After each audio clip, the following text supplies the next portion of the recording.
Tefnut, Dewi Hujan dalam mitologi Mesir. Tefnut adalah dewi paling awal yang diciptakan oleh Dewa Matahari. Tefnut juga merupakan salah satu dari 9 dewa Iniab atau 9 dewa agung di Mesir kuno. Kata Tef dalam nama Tefnut itu sendiri artinya adalah meludah. Karena ceritanya, Tefnut ini dilahirkan oleh Dewa Matahari dari air liurnya pada saat dia lagi bersin. Tefnut dilahirkan bersamaan dengan saudara laki-lakinya bernama Shu. Jadi ceritanya mereka berdua ini tuh kembar, cuman emang beda gender aja. Nah, Shu ini selain jadi saudaranya, dia juga yang nantinya bakal jadi suaminya Tefnut. Dan mereka akan melahirkan dewa bernama Geb dan Noh. Tefnut sendiri digambarkan dengan wujud wanita berkepala singa betina dengan rambut yang panjang. Di atas kepalanya juga ada cakra matahari bertanduk ular sama seperti Dewa Matahari. Ketersediaan air di wilayah Mesir konon sangat bergantung sama Dewi Tefnut ini karena dia yang mengatur kelembapan dan curah hujan serta mampu menciptakan air dari tubuhnya. Gak cuma bertanggung jawab nyediain air buat rakyat yang masih hidup aja, Tefnut juga bertanggung jawab buat memasok air buat para jiwa-jiwa yang sudah meninggal. Gak heran ya, karena wilayah Mesir itu kan berupa padang pasir yang gersang dan panas, jadi Tefnut ini menjadi dewi yang paling banyak disembah, karena cuma dialah yang bisa nurunin hujan yang bisa bikin Mesir jadi lumayan sejuk. Tefnut digambarkan dengan kepala singa itu bukan tanpa maksud apa-apa guys. Kepala singa betina ini melambangkan kekuatan dan kekuasaannya sebagai pelindung rakyat Mesir, sekaligus mewakili karakternya yang pemarah dan suka ngambek. Ngomongin soal pemarah, ada satu cerita di mana Tefnut ini ngambek sama bapaknya, si Dewa Matahari.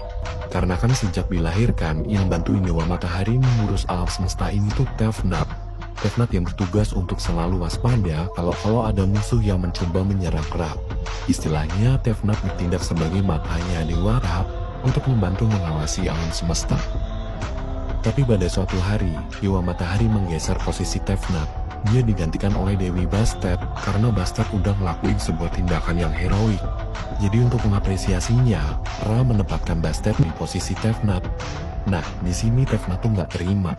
Dia merasa kecewa banget sama bapaknya. Akhirnya dia ngambek berat nih dan pergi ke Nubia di daerah selatan Mesir. Tefnut pergi dengan mengubah dirinya menjadi seekor singa betina yang sangat buas dan menyerang siapa saja yang ditemuinya. Karena kepergiannya dari wilayah Mesir, Mesir jadi mengalami kekeringan yang luar biasa selama bertahun-tahun lamanya. Selain kekeringan, rakyat Mesir juga menderita kelaparan, karena kan tanaman nggak bisa tumbuh tanpa air, sedangkan hewan-hewan ternak satu persatu juga pada mati.